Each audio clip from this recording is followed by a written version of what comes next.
সোমবার ত্রিপুরা প্রদেশ যুব কংগ্রেসের আন্দোলনকে ঘিরে উত্তেজনাপূর্ণ পরিস্থিতির সৃষ্টি হয়।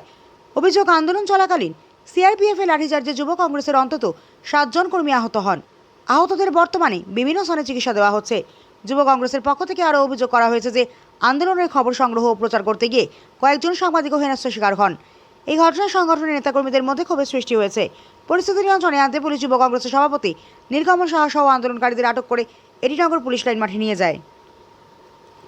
পরবর্তীতে এক সাংবাদিক বৈঠকে নীলকমল সাহা ঘটনার তীব্র নিন্দা জানান।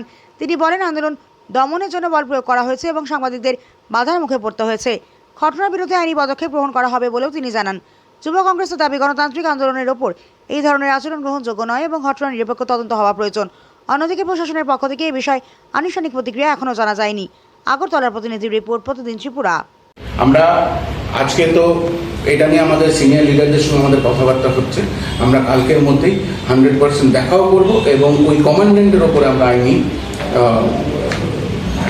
এফআইআর করার আমরা সিদ্ধান্ত নিচ্ছি।